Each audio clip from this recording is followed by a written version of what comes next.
dan sebagainya. Nah, dikatakan barang siapa yang meminum di dalam wadah terbuat dari emas dan perak, maka sebenarnya nanti akan bergejolak di dalam perutnya api dari neraka jahanam. Ya, jangan coba-coba ya. Nah, ini hadisnya seperti itu. Ya. Dan seterusnya ada hadis lain yang bermaksud sama. Di antaranya barang siapa yang memakan dan meminum dan seterusnya yang bermaksud larangnya amat keras sekali, seolah-olah orang yang minum itu menuangkan api neraka di dalam perutnya sehingga terdengar suaranya seperti air yang menggelegar ya di dalam liur.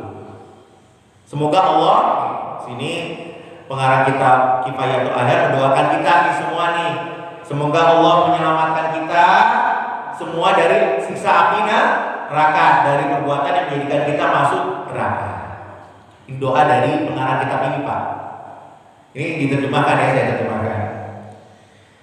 Kemudian Imam Nawawi berkata dalam kitab Syarah Muslim, para ulama mazhab Syafi'i berkata, ijma ya menetapkan keharaman makan, minum dan segala bentuk penggunaan terhadap wadah emas dan perak. Ini nggak boleh, Pak, selain makan dan minum ya. Kemudian ceret, menuangkan ceret juga menuangkan nggak boleh, Pak. Termasuk ceret dulu kan orang-orang kalau wudu pakai ceret, Pak. Terbuat dari emas juga nggak boleh nih, ya nggak boleh. Ya, kecuali apa yang diriwayatkan oleh Imam Daud dan qaul qadimnya Imam Syafi'i. Jadi dalam pendapat pertama Imam Syafi'i waktu masih di Kufah, Imam Syafi'i mengatakan penggunaan wadah yang terbuat emas dan perak itu dihukumi makruh. Pendapat pertama, Pak. Tapi ketika Imam Syafi'i berpindah ke Mesir dalam qaul jadidnya, ya, dia mengatakan penggunaan emas dan perak dalam wadah dihukumi haram. Dan Imam Syafi'i mengatakan pendapat terdahulu tidak boleh digunakan lagi karena ada pendapat yang terbaru. Jadi hampir semua pendapat Imam Syafi'i yang pendapat qaul qadimnya itu harus dinasah. Kita nggak boleh pakai, Pak. Kita harus pakai qaul jadidnya, qaul terbarunya dari Imam Syafi'i, yaitu ketika beliau ada di Mesir. Dan beliau di Mesir mengatakan penggunaan wadah dari emas dan perak itu haram. Hukumnya haram. Jadi jelaslah ya, menurut pengarang kitab ini bahwa ijma sudah tetap pada keputusan haramnya menggunakan wadah emas dan perak ya. Ya, jelas-jelas ya. Untuk hal-hal seperti makan, minum, bersuci ya. Kemudian makan dengan sendok, hati-hati nih, Pak. Kadang-kadang ada sendok yang terbuat dari perak. Nah, ini nggak boleh, Pak. Coba cek sendok kita ada terbuat dari perak, Pak. Nggak boleh, Pak. Ya, nggak boleh. Menguapi pakaian dengan alat penguap emas dan perak dan segala bentuk penggunaan. Jadi nggak boleh, Pak, segala bentuk penggunaan kita emas dan perak tidak boleh digunakan. Di antara bentuk penggunaan seperti wadah celak nih. Celak biasanya warnanya kuning, Pak, kuning emas kan? Ada yang dari emas. Itu nggak boleh, Pak. Celak ya, itu celak ya. Kalau sebenarnya sudah, Pak, celak ya, teman-teman apa namanya? Teman-teman kayak siapa? Jamaah tabligh itu kuat, Pak, pakai celak. Ya, itu sunnah sebenarnya ya. Kita jarang memakainya ya. Nah, itu kan ada tempatnya, Pak. Nah, tempatnya kebanyakan ada yang terbuat dari emas, dan itu nggak boleh, Pak. Tapi biasanya kalau warna kuning, sepuan warna kuning nggak ada masalah, sepuan ya, sepuan kuningan nggak apa-apa. Tapi kalau terbuat dari emas nggak boleh, Pak.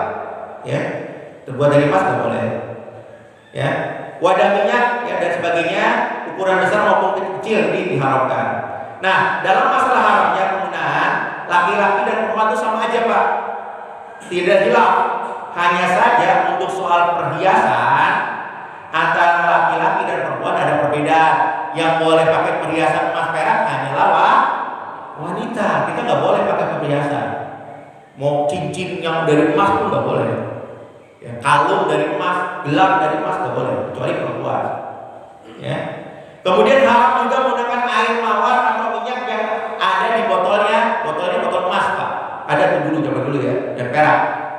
Nah, hukum haram ini adalah qaul yang sahih. Ya. Nah, demikian juga haram menghias toko Pak. Haram menghias toko, rumah-rumah, majelis-majelis pertemuan dengan wadah-wadah emas atau perak. Ya, termasuk piala yang dari emas. Kalau piala, nah ini juga bisa berbeda pendapat. Kalau pialanya ya, tapi piala itu nggak emas asli sebenarnya Pak. Jadi emasnya itu sentuhan aja sedikit. Ya, kalau emasnya seluruhan ini jadi masalah. Ya, emasnya murni Pak. Ya, tapi kalau misalnya emas-emasan nggak apa-apa. Ya. Nah, tetapi di sini katakan ini ulama ya, pengarang kitab ini, kitab Kifayatul Ahyar, ini juga menyatakan bahwa sebagian ulama mazhab Syafi'i membolehkan hal tersebut dan ini menurut dia salah. Jadi dia kritik ulama-ulama, ada ulama pada masanya menggunakan membolehkan hal ini. Ya tadi menghias toko, rumah, majelis-majelis ya, itu dengan emas.